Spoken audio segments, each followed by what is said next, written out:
Hello and welcome to the Sac Dugout Show. Tonight we have the Grinstain brothers. We have Aaron, we have Nolan, we have Joe. Thank you, Hyperthrive Athletics, for coming on the show. Yes, Thanks sir, for no having problem. us. Yeah. Hey, so I know you guys just finished a workout. So tonight, who was in the facility this evening? Yeah, so we had a handful of clients in. First of all, we work with athletes as well as adult fitness clients. So today we had quite a few adult fitness clients as well as a handful of baseball players. So we work with the El Dorado Hills Vipers travel team. So they were in this afternoon. We also had the West Campus girls basketball team in. So Nice. pretty big group, pretty diverse. So it was fun. And so, Aaron, you're more of a director and coordinator of the group, and you also do some strength and conditioning. So you're the start of the business scene.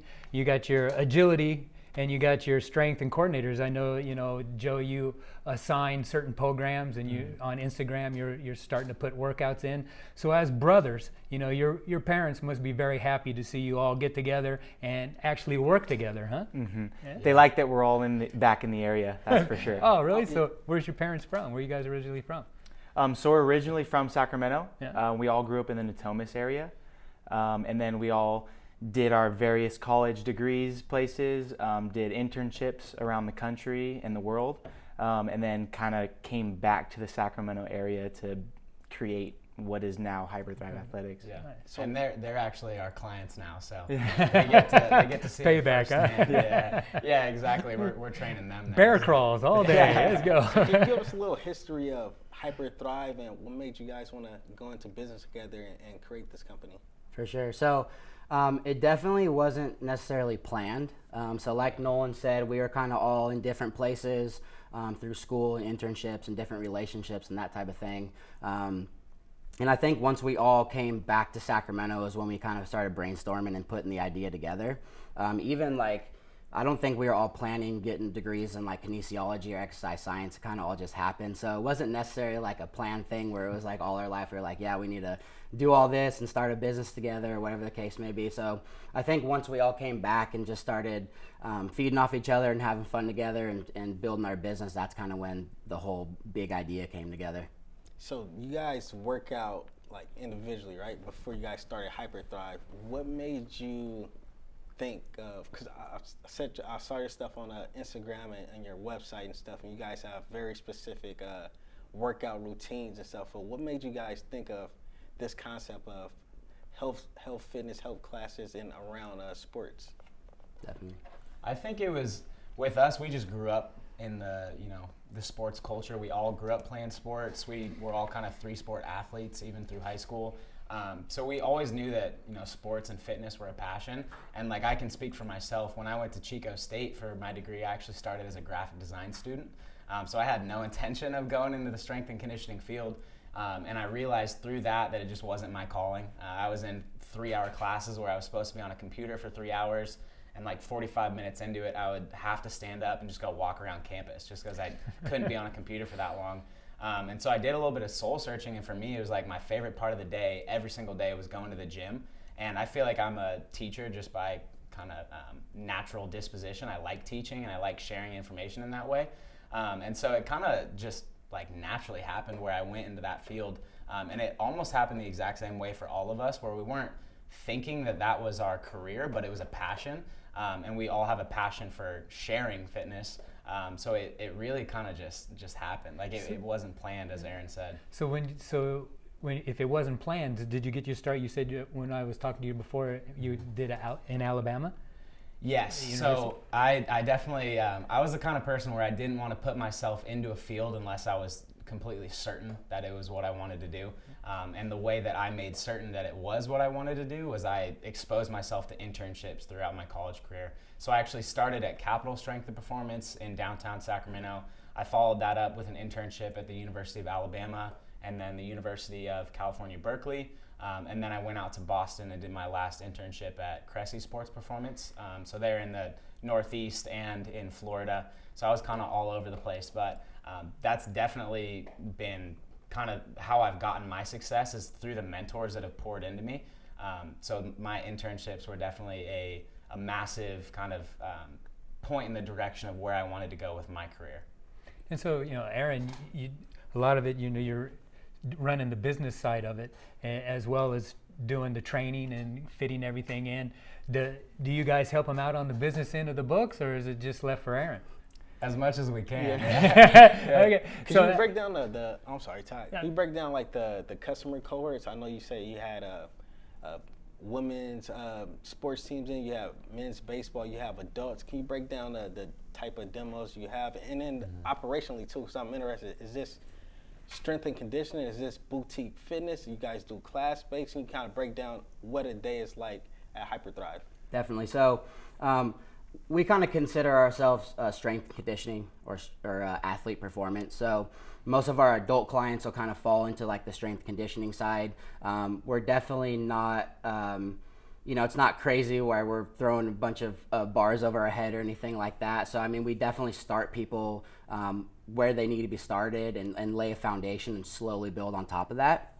And then as far as our athlete side, about 90% of the clientele base we work with on the athlete side is baseball players. So we will have like our West Campus women's basketball team and a handful of other different sports. But for the most part, on the athlete side, we focus on baseball for sure. Okay. So. And the good thing, this year especially, you guys should be commended. You're talking your West Campus girls did phenomenal in the CIF tournaments. They Baseball is doing great. All the sports, it's not just baseball, it's not just basketball, it's any agilities, it's the accelerator muscles, it's the decelerator muscles. I think you guys are starting to teach and educate people on how to train. For sure. Absolutely. Yeah, and I think it's great when kids are getting out there on their own and getting into the gym, but it's so much better to have a plan and someone who can mentor you and kind of show you the ropes. And I think it's so much easier and simpler because I remember going into the gym and not knowing what I was doing at all and trying to figure it out myself.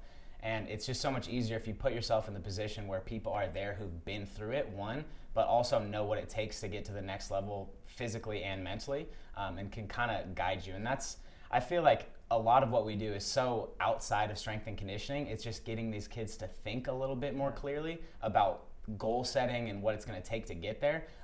So for us, it's a really awesome opportunity to work with the kids, not only baseball players, but just athletes in the Sacramento area in general. Yeah, I think that's what sets you guys apart, because I know you work with like 8th graders and up, and you definitely give back to the community all the time. So when you're setting up the programs and you're writing something up, how do you go about breaking it down to, like, say, do you do plyos 1 week? Do you do ISO? I mean, exactly how do you break down, say, a 2 weeks workout? So actually, how we break it up specifically, majority of the time is in 4-week blocks. So that's what's called a mesocycle. And those are broken up into training blocks, and a training block will be 2 to 3 months. So a training block will be focused on one specific goal. So let's say a kid needs to gain weight, that would be called a hypertrophy block, and that's just putting on size, putting on muscle. So everything we're doing within that training block is going to be with the intention of creating that adaptation to get that hypertrophic effect or just putting on size.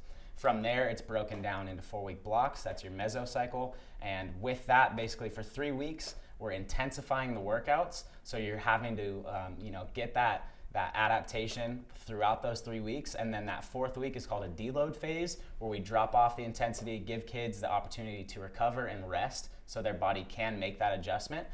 And then from there, basically, I plan out every mesocycle to be, like I said, an accumulation and then a deload. And really it depends on each person, right? So what we do is we have a very thorough assessment protocol that we take a kid through right when they get into the gym. So we're not doing anything into the gym until I know exactly how you move, and I know what's going to be best for you. So one, I'm looking for red flags, injury history, anything that's really going to be something that we stay away from in the gym. And then we're going to look at how we can improve you to the best of our abilities. And number one, it's setting kids up for success. I see it way too often where kids are just given exercises that are far past their level, and you're setting them up for failure right off the bat. So really, I want to give you the simplest and easiest exercise so that you can find success and be successful in the gym the entire time you're with me. The last thing I want is a kid feeling like he failed or actually failing on an exercise. One, that's going to not really make him excited about coming back to the gym, and two, it's going to set him up for possibility of injury. And that's what's missing in a lot of personal training and other gyms is the mental side of training. The preparing, the after workout, goal orientation, objectives, all that stuff. And that's exactly what you guys also put into the routine, is the mental part of the game. I saw you do it working with the Vipers the other day. Yep. Always talking to them. And I think Nolan has been doing a great job lately. We've been having with our clients, it's called success meetings. So he can touch on that a little bit. It's great for goal setting. Yeah, so if a client wants, I sit down with them. We write out goals for the 3 month, 6 month, year, or longer, and we kind of just get a game plan ready for them. What I like to say is, if we don't have a map, we have no idea where we're going.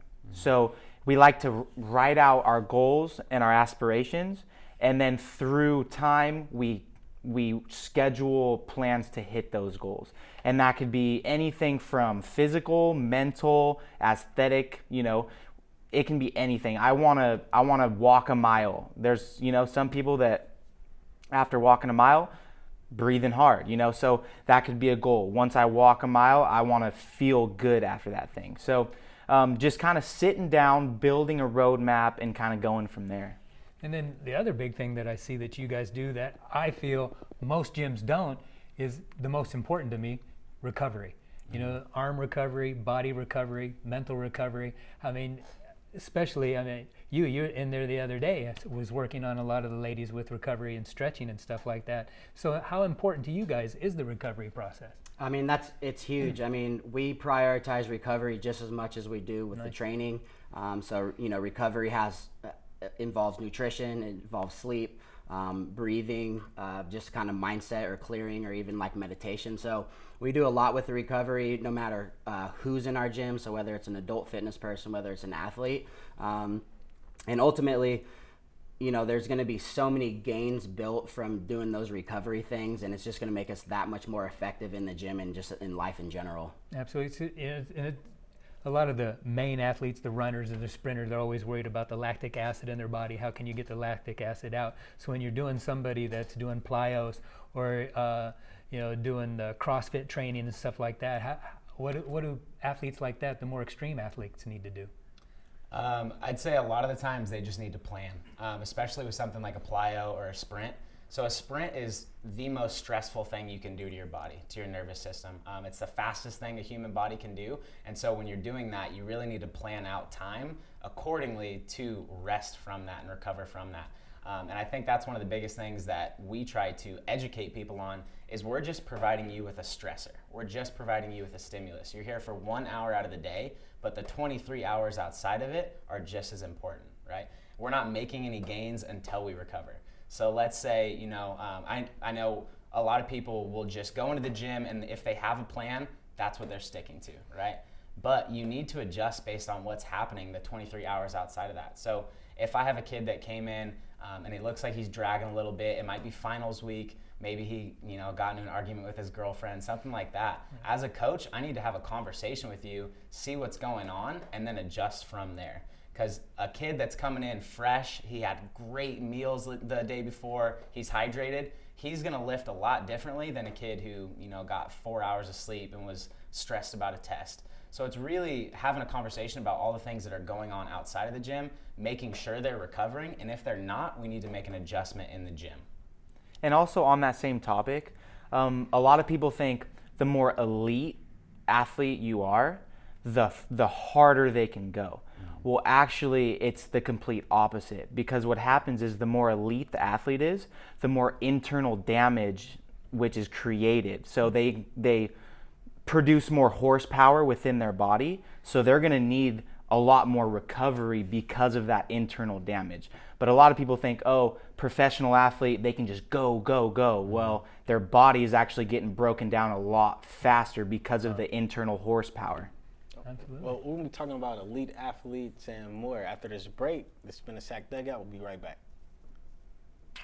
Segment. And we're back on the Sacramento Dugout Show. We have some special guests right here. Hyperthrive Athletics. This is different, having the training side of baseball in here. And on the break, we was talking about metrics and statistics that really track, stress and recovery. And I know for MLB, they have a product called Whoop that covers, athlete performance and recovery. and everything that you guys mentioned is real measurable of how you could really use your body efficient. So have you guys thought about using, software to really track, whether it's your pro athletes or youth athletes in terms of their performance when they're working out with you guys? Yeah. So one, I think we've in the past used subjective measures of that. So that's just having a conversation with the athlete. How'd you sleep? How'd you eat? How you feel? But really, we'd like to get into more objective measures of recovery. And one great thing for that is Whoop, like you talked about. So that's measuring heart rate variability, or HRV. And so that's actually tracking the space between our heartbeats. And that can kind of give us some insight into how we've recovered from the previous training session.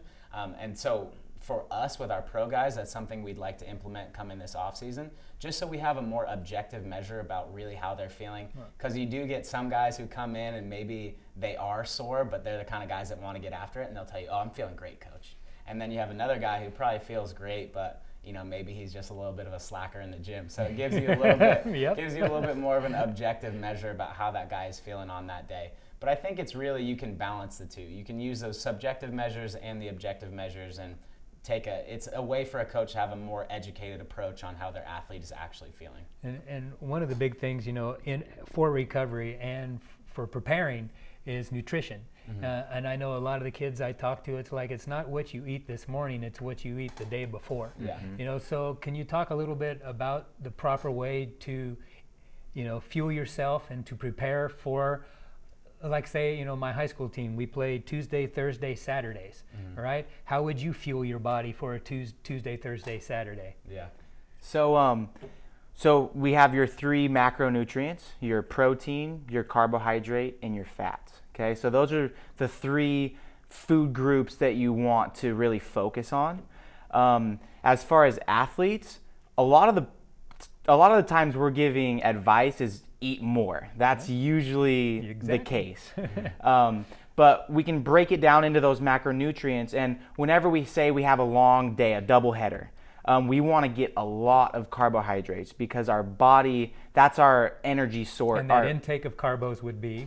So great carbohydrates would be pasta, bread, potatoes, sweet potatoes, any type of fruit. Yeah. No pizza? You hear that, kids? Hey, I mean, Hey, pizza works. yeah. If you're not eating, I'd say let's go have a piece of pizza. Wash it down with a little brewski, right? We have some seniors in high school that are weighing about 130, so I'll be fine with them eating. Exactly. Yeah. No kidding. And that's the thing. If you can get that energy in, by any means, get that energy in, because you're gonna need that, for that double header. Would you say to fuel your body, it's the day before the event that you're going to participate in? This is kind of how we like to explain it. So if you have a plate, okay, you want to cut that plate in half. That one half of the plate should be vegetables or fruits. Okay, the top quarter panel should be a protein. So that's chicken, beef, fish. If you are vegetarian, that can be beans, tofu, anything like that. And then the bottom corner should be a carb. Now, if it is that doubleheader day, or you do have a lot of games coming up, or you need to perform, let's add a little bit more carbohydrate to that plate, just to kind of increase those stores of carbohydrates. Right, and that's the variance of complex and simple carbs, right? Yep. Am I correct? So yeah, simple carbs are the Gatorade. That'd be like a simple carb. Stay away from Gatorade. It's something that will just get in the body real quick, and you'll be able to increase those stores. Whereas a complex would be something like a pasta or a potato or that type of thing. And I think the biggest thing with young athletes is just preparation, right? So I think, a lot of guys, whether playing summer ball or, regular season or just going to school, it's just they're out the door. They don't really think about it. And ultimately, that's going to set you up for an unsuccessful day nutritionally. So that's when you got to go to the convenience store or fast food or whatever the case may be. So I think it's just actually taking some time and taking initiative to, whether it's prepping meals or just getting a good snack in your backpack or in your bag before you're off. Because ultimately, it's, we see that kids aren't prepared, and that's what is hindering them on their nutrition side. And so for post game, how would you fuel your body? And even like a protein shake and a banana with some peanut butter, boom, right? it's all about making it as simple as possible. It's about making, like, the easiest thing to do is grab a banana, a protein shake, and, you know, Some rice cakes. yeah, Anything rice like cakes are that. perfect. We eat them all the time after our workouts because it's easy and it's tasty. And the two things that I think are really helpful to people is, one, eat real food. So eat something that your grandparent would recognize as food. So they would look at a Pop-Tart and they would be like, what the heck is that, right? So it's one, eating real food. And I think one easy way to do that is when you go into the grocery store, if you stay on the outside perimeter of the grocery store, that's where all the real food is. So you go to one side, it's your veggies, your fruits, you go dairy, then you got your eggs, all your meats on the outside, bread, anything like that. It's when you go into the inside of the grocery store and you stay away start from the walking. aisles. Yeah, once you start, once you start walking, never thought of it. once you Yeah. start walking through the aisles, that's when you get into the trouble. So if you stay right on the outside and eat what your grandparent would recognize as food, 95% of the time you're gonna do well. That and that checkout stand with all the chocolate. Exactly. Yeah, exactly. Yeah, but the good thing, you know, the main thing I really want to strive with Hyperthrive Athletics is, you know, not only are you guys are all brothers, but you treat the whole facility as family. And the community, I can definitely tell, you know, it's community strong, it's community based. The community actually loves you guys. I mean, I see a lot of people jogging on M Street with Hyperthrive gear on every time they're working out. I mean, is it mandatory that they have to wear Hyperthrive gear when they're working out? Because it seems like people love wearing We just your have gear. that good apparel. That is so cool. We hear funny stories about people seeing Hyperthrive. So even I'm two telling of you. our clients were in Mexico, and they were staying at the same resort, and they saw two other people wearing Hyperthrive shirts, and they're like, what the heck is going on? But we always get stuff like that. But I think our clients definitely do feel like they're part of an extended family. Absolutely. And we'll get people who come to the 4:30 p.m. class, and we'll turn around and it's like 7:38 and they're still sitting there chatting. And I think it's such an awesome thing that we have that, and I'm so appreciative and grateful that we do. And we've got couches set up in the gym, so it's pretty comfortable space for people to come and feel that community. But I think one of the biggest things for us that we were trying to create, you know, all of us grew up as athletes. We grew up with that team setting, that team environment, and then you kind of get to college, maybe you do play sports there, maybe not. But then once you get into your career and whatever industry it is, I think a lot of people just crave that team environment and that team aspect. And we do all of our training in small group training setting. And so I do think that's what kind of brings people back, because they want to feel like they're a part of It's like something intense bigger than them. one-on-one. It really Yeah. is. Even the small groups that were there, the 4 ladies that were working out with Nolan the other day. I mean, it's just totally intense, and they're all pushing each other, and Yeah. it's like a little competitive thing, and it's just like, this is what every gym definitely needs to be about. I think you guys have a unique system and a great facility. I'm so happy that, you know, you guys are thriving right here in Sacramento, being Sacramento natives. Do you guys have any events or anything coming up that you guys promote your club at all? Yeah, so our big kind of program that's coming up is our summer strength program. So that's pretty baseball specific.